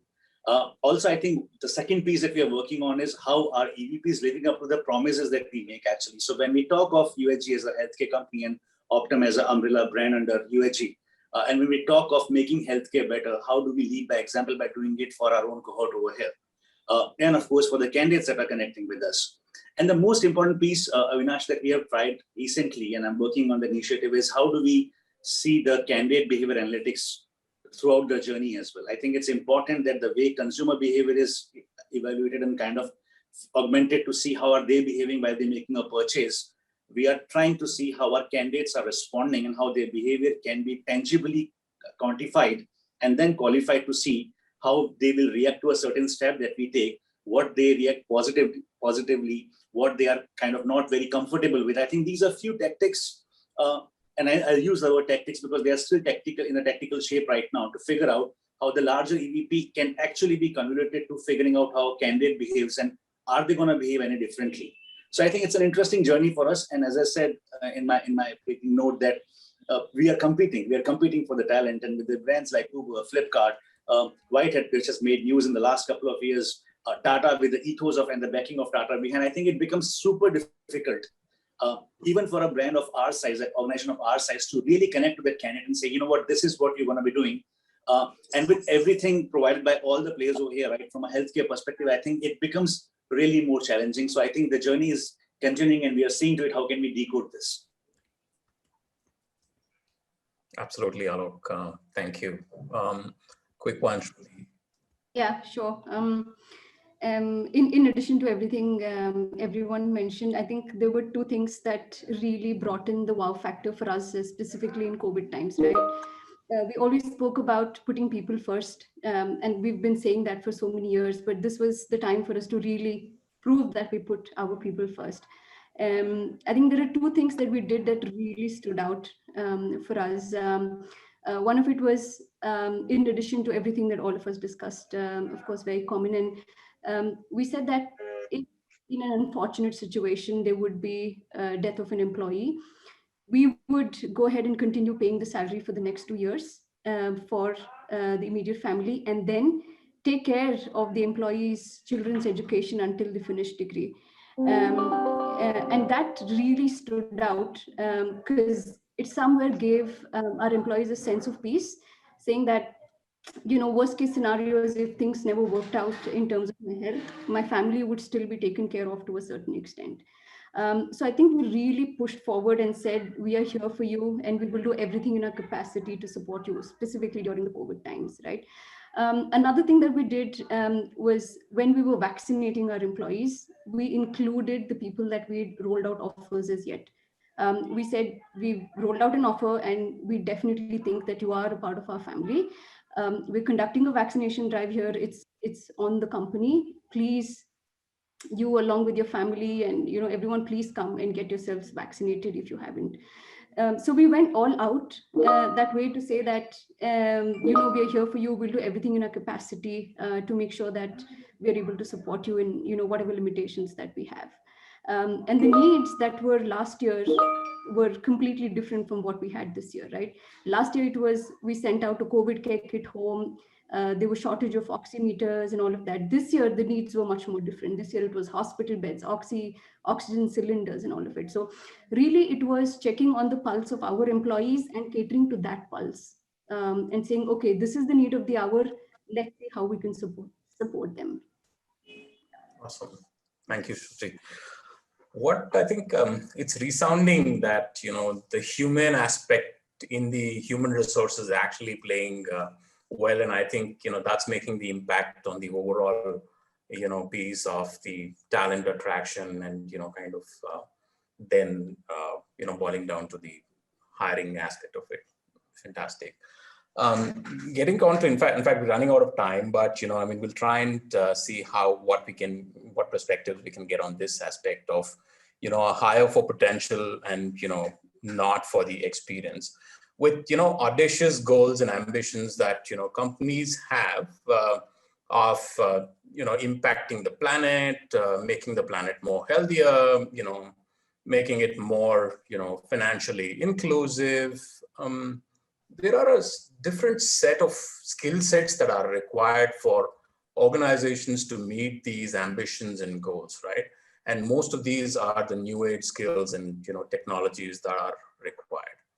A Gartner study says that only about 18% of people today, most organizations that they interviewed with, have the skills that are required for the future, right? I mean, that's like just 18%. So just want to understand, how do we broaden this pool, right? I mean, do we hire for potential, or we are continuing to look at experience, like the regular run-of-the-mill hiring process that happens? So we'll probably start with Kalyan. Yeah. So that's really interesting, and that's my favorite topic as a TA leader, right? This is where I always get into a lot of arguments with my leaders and pushing them hard on hiring potential than so-called skill matching the scores and target scores, right? This has been a continuous journey. It's not just recently evolved in Flipkart. Since I've joined this company, and even before that also. We have implemented some of the trainable, skills in my previous organization, which really helped implementing and hiring some of the strong potential candidates in my previous organization. But in Flipkart, it's slightly different because we don't hire for skills, right? We hire for more of a domain and scale, great computer skills and programming and coding kind of skills, right? So TA is actually really playing a vital role in influencing panels and hiring managers during the debriefs to hire for potential based on the strength-based metrics, right? We have developed some of the strength-based hirings. What are the mandate skills to have where we don't want to compromise? What are the good to have skills where we can compromise, so that we don't have to really wait, bring some weightages around those good to have skills, right? So we are actually structuring that now. We've already built those metrics, especially for the senior level hiring, where we see risk taking is a big challenge, right? And how do we bring that consistency in terms of calibration? Is also very crucial in Flipkart or any other technology companies whom I'm talking to today, right? How do we really calibrate to bring the consistency among all the panels and hiring managers? How do we make sure that where exactly we can take those risk calls and where exactly we should not take those risk calls, right? So we are partnering with our leaders, CPT-owned staff, and bringing up a lot of new things and influencing leaders to make sure that we encourage this culture of strength-based hiring, not just going by those domain or scale, etc. Because how many companies today we have at Flipkart scale, right? They're very few. Apart from those big chains and big MNCs, right? But we know that a lot of that good work with those big chains are not happening in India. As Prasad was also talking about it, right? There's a brand perception.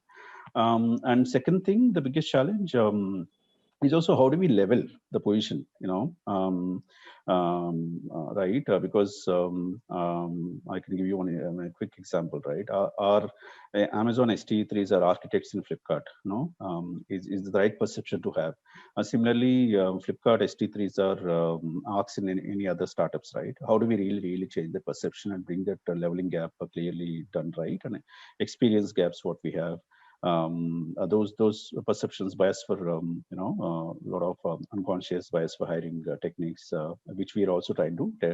We have come up with a course on unconscious bias for hiring to make sure that we are hiring for right talent than going by different biases and different influences based on the panel experience and background.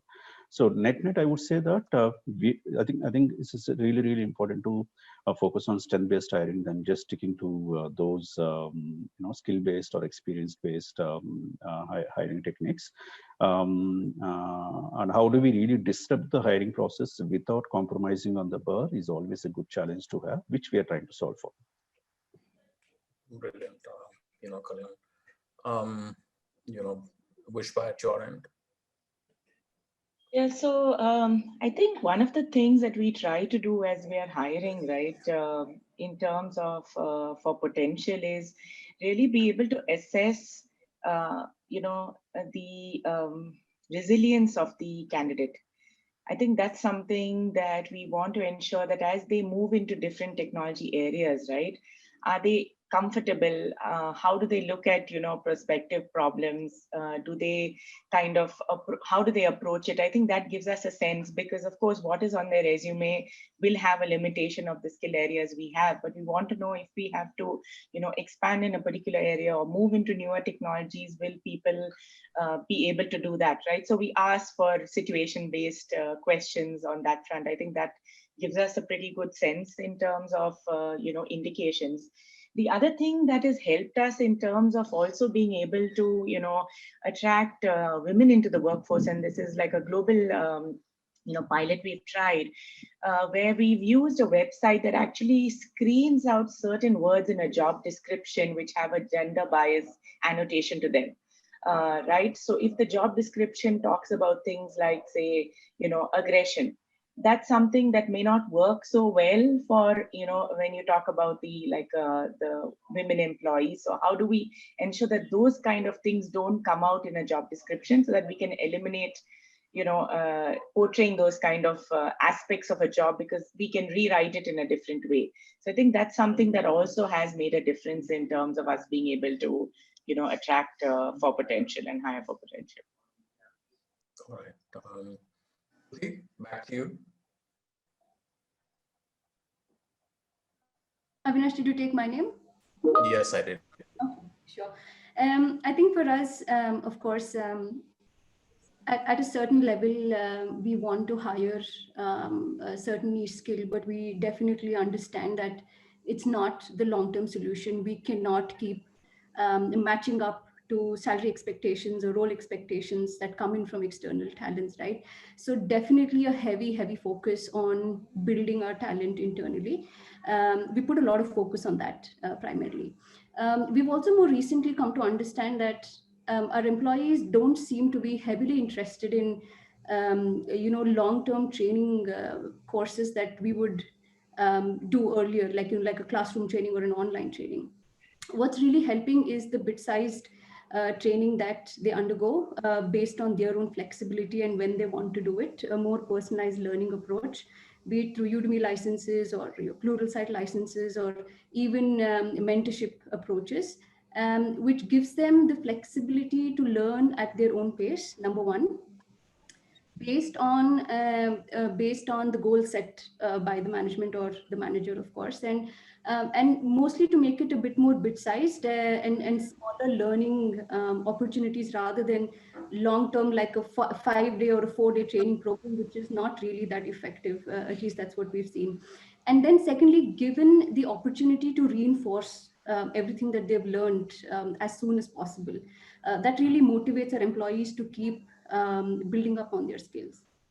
So those are the two areas that we mainly focus on. We've started to really move away from these online training classes. It doesn't seem to be that effective for us more recently, at least. More flexibility in approach, giving them the time and space to learn when they want to do it within marked boundaries, and then of course motivating them through it. Sure, Shruti.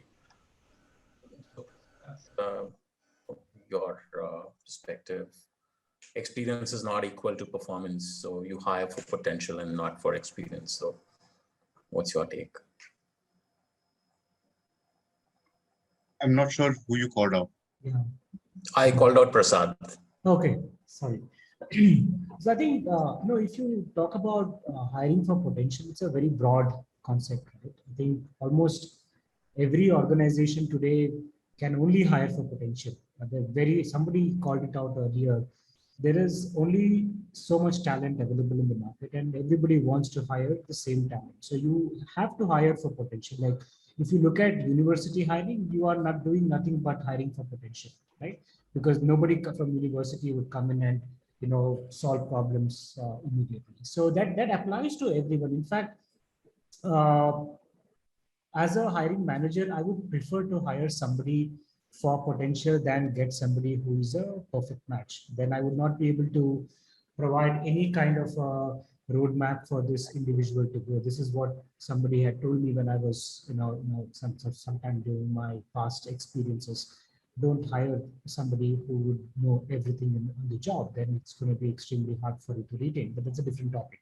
The point is, you cannot really find today. You cannot find talent who is an exact match, because technology is constantly evolving. I think we discussed that point as well, and you cannot find people who are constantly upgrading themselves. Yeah, you will have a small percentage of that, but can you do that at scale? It's practically impossible.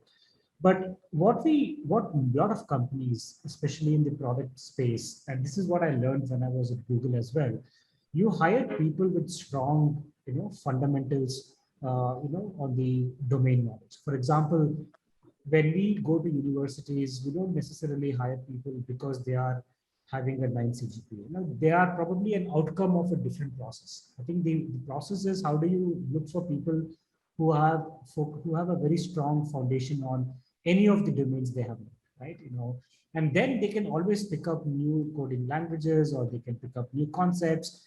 That is very important, and that has always been the case wherever I have worked. Some of the best hiring managers are those who actually look for some of these traits in an individual. And then when somebody has a very strong foundation and some of the concepts is relevant for that company, you can always mold that talent to any kind of problem statements that you want the individual to solve for. Do you have a specific question in terms of where you want me to comment on when it comes to, because these are all known concepts, right? Everybody. Yeah. So essentially, where we're getting to was, when you look at the new age, skills or technologies that you want to hire, how do you really look at potential? I mean, how it's like. Exactly what I just called out, right? You can't really hire people who are going to be coming. You can hire a few people, in pockets, but if you have to set up a 500-member technology team, you can't find so much of talent who are a ready fit. Everybody wants to hire the same talent. People are retained well; they're very well taken care of. So hire people with very strong, fundamental knowledge of whatever domain. I'm stopping myself from using a particular concept, let's say computer science, because that's what I've been doing a lot in the last few years. But it's relevant to different companies have different approach on defining what that domain has to be. But from the companies I've worked with, it is very common to hire people with strong foundational knowledge or fundamentals in computer science, because we believe once somebody is set themselves, when it comes to certain concepts, you can always pick up newer languages. For example, Google doesn't really care if somebody has to code in C++ or Java. They would hire anybody who can code. You can choose your coding language as long as you're good. You can always, because once you know the logic, it doesn't take much time for individuals to pick up the technical aspects of a new coding language. So that principle applies to every organization that I have worked with, where some of the best hiring managers have been successful in hiring for potential. Thanks, Prasad. Alok? Avinash, I think it has been a debate at our end, and I'll be very honest with you, especially with the stakeholders, with the business leaders. While the idea of pitching them to hire for potential has been a conversation, executing it at the same time has been a challenge, and we are going all guns blazing. So while the whole exercise of building or maybe sourcing, training, and then hiring has been one initiative, we are equally continuing with the skill-based hiring channels as well, which we cannot get away with. And the reason is that, especially I think the way 2020 went and with the 2021 demands that have come through, I personally feel that it has, I mean, the demand has surged to the next level, and the business leaders have become more impatient than ever. And I don't know, I mean, maybe Prasad, Kalyan, or you can kind of echo that thought as well, whether that's the same with you guys as well. But I think the patience level have dropped drastically because the focus on delivering the IOI and the kind of returns that they expect from the resource that they hire and they invest on has gone to the next level. It has been a challenge, of course, rightly said, the talent is limited. And of course, you can't go, you have to take up on 70, 75% fit talent, maybe getting plugged to what can be done. But at the same time, with the tech changing every time and every 3 or 4 years, the whole tech stack changing with the different products that we are trying to build in, even a potential possibly with the retention rates that we have got with the tech talent, while the talent comes on board, starts performing, starts showing some results and ROI, and then getting picked up or being hunted by some other organization, I think doesn't serve the purpose. So it has been a battle, and we are trying to see how we can really fight it out. We are maintaining a balance as we speak. Awesome, Alok. So in the interest of time, I guess more or less it's aligned. Most of the people are talking about potential, hire for potential and not for experience. So on the build versus buy versus build aspect, right? I mean, what are companies now looking at? I mean, is it going to be a good balance, or is it going to be build, or it going to be dependent on the scenario within the organization? Quickly, Gaurav, So I think both build versus buy, and the same time potential versus experience is tied to the same thing, right? And it's not only about hiring. I would say all your processes, including your promotions and how you give opportunities to employees as well, right? What I'm not doing, I mean, what I want to see and not bet on is the values. Are the values aligned? Is the values like ownership, values like stepping up when the organization requires. Those are things that I want to see by experience. When I'm when you're even recruiting someone, you ask them, what have you done? How did you go about doing it? You're basically trying to assess the values and the ownership that the person has. In a space, especially technology, where it's a 4-year skill, right? The mastery is 4 years. There you have to go by potential. But organization maturity today, if you're looking at somebody growing into an IC role to a team management role, you are going on potential. There's no experience that is shown, but you are going on potential of how this person will shape up, and you're betting on that. What is important is what, as an organization, are you ready to the risk that you're willing to take? So as an employee, I want to see that if I take that risk of changing my project, of changing my roles, is the organization willing to go with me on that journey of me failing and learning, right? So that willingness has to be there. Second is, what are the tools that are provided to me? How flexible is it? How can I tailor my learning? And more importantly, is it rewarding? So if I spend that time on learning, upskilling myself, is the organization going to reward me for those? Or, it's not, it's just taken as you're expected to do this, and you're failing here, you're not doing this, etc. So it's a journey for me also as an employee. I'm betting on the organization on doing certain things. I'm raising my hand, and if I raise my hand, how willing is the organization at the same time to let me fail and let me experience it, right? So if I say build versus buy, I would always say build is better than buy. But unfortunately, the market scenario today is that the skills are short-lived. And at the speed at which we want to deliver to our customers and our clients, if we require to go and buy, yes, we go and buy, because eventually what has to be delivered has to be delivered at that time.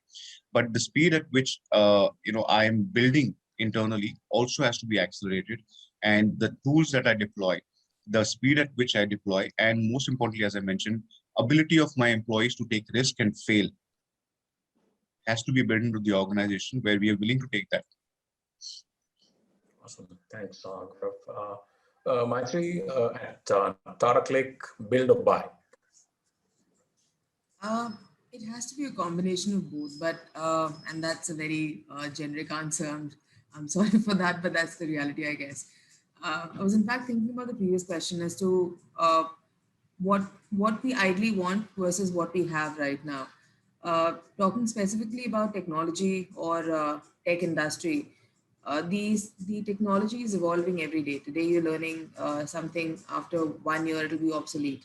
And when you go to the market and you want to hire that talent after 1 year, that will be so expensive that you'll not be able to afford it, because that person has kept himself updated with the latest technologies. But you right now are looking at that skill set, and you want to go and buy that in those quotes. You want to hire that talent after 1 year. Instead, why not build that talent within and train that talent within the company? So we right now are struggling with this combination. And given that we don't have a very solid tech team right now, as I initially mentioned, that we're still in the process of building it.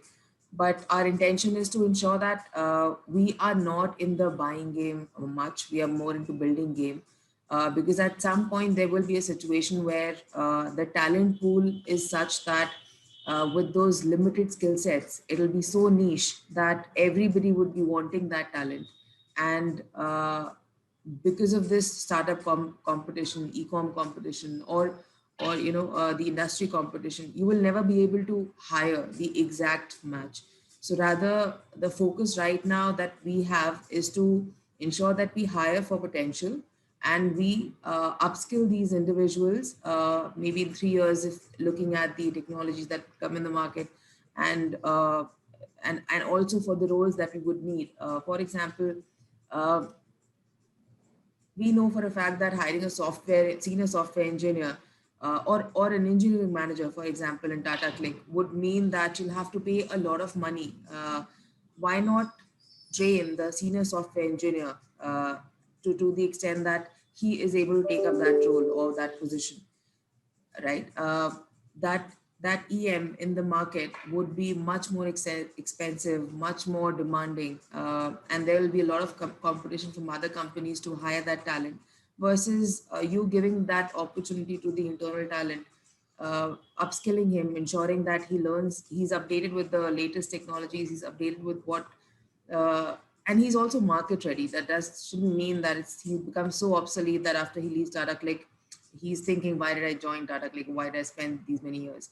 So it's a balance, of course, but then I guess the focus right now is shifting to building than buying, especially talking about the tech space. In the non-tech space, I guess that balance still stays. Sure. Thanks, Maitri. So Kalyan and Prasad, this is to you guys. Essentially, in the new age technologies, I mean, there's no question of build. I don't know. I mean, if there's a possibility, but I think that percentage would be pretty small, right?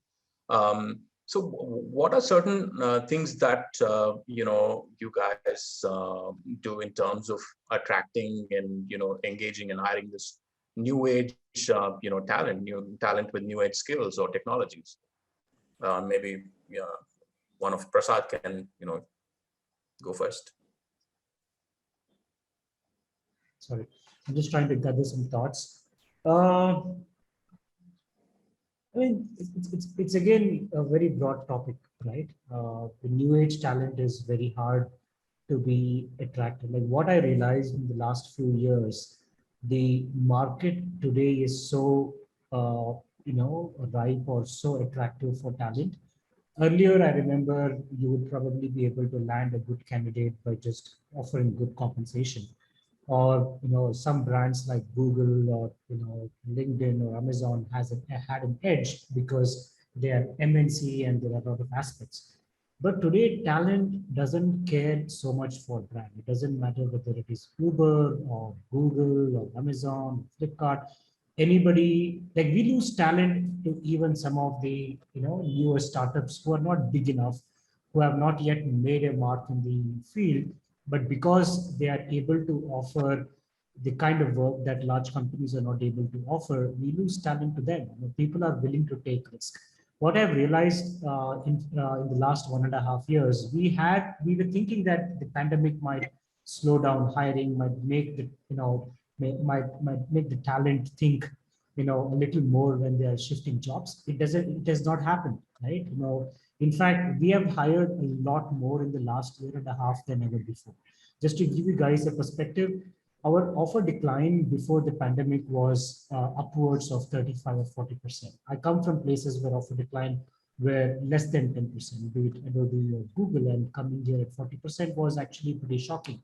That has gone down since March last year to less than 25%, right? Which is an indication that talent never stops, looking for good work or a good company to work for. I think as long as companies stay relevant to interesting problems they're solving for, exciting stuff, harder problems, they will always be able to attract good talent, new age talent as well. See, there is always all the things that everybody else spoke about: culture, spoke about work-life integration. Those things are now by default has to be offered. There is no, it's non-negotiable. What else can be the driving factor? Because every organization have done their bit to provide a great platform for employees' well-being in times like this, especially the companies that this group is working for. We all have done our part, and now it's become an integral part of every organization's the EVP model. But I think it's more than that. It's always about how do you stay relevant to some of the problems that are constantly evolving in the industry today, and those companies will always have an edge. So I think to summarize, I've noticed brand doesn't matter to a lot of new age talent today. It's all about how the organizations are innovative, how are they innovating by the year, and how can they bring in better problems to solve. Last word, Kalyan. Yeah, so I agree with Prasad. Brand doesn't matter to the kind of talent we're really chasing today. I'll give you one sample example, I think, which we are trying in every organization should try, right? When we hire campus talent from Tier 1 colleges, right? We don't assign projects to them. So we tell them, these are the opportunities, these are the projects. You pick the projects from those, opportunities, right? That's why every hiring manager has to come and sell the project and then attract, talent towards those, because the goals are different, as I've been telling, right? How do we make relevant to those individual goals is very important, because we don't know what the candidate is really aspiring. He's not just looking Flipkart as a Flipkart brand and work as work, right? He's not looking at coding, he's not looking at design, he's not looking at one scale. He's also looking at some of the domain per se. Like some people really want to work on consumer front, some people really want to work on backend, full stack. Do we really know in those engaging conversations where we get very limited opportunities, right? 1 hour, 2 hours, 3 hours, as I mentioned. You can't judge or come to opinion of a candidate interest in just 1, 2 hours, 3 hours, and which might keep changing also throughout the joining time, what candidate has, right? So often what we started doing is we're opening up all the roles to the candidates. Okay, you're not interested, there is a reason. So we have these roles. You want to explore, you want to talk to the hiring manager, please do. These conversations happening before offering a candidate, and after post offering a candidate as well. So they can choose, because they know they're well connected with Flipkart, with a lot of internal employees. They know what we're doing in the company, what are the projects are really giving those challenges, and who are those top leaders. They have a lot of insights about a company like Flipkart. So we want to make sure that we are not losing talent because of those project specific relevant requirements of the candidate, right? We're sharing, for example, when we talk to an architect candidate, we sell Flipkart and we also understand what he exactly wants to do in his next assignment, right?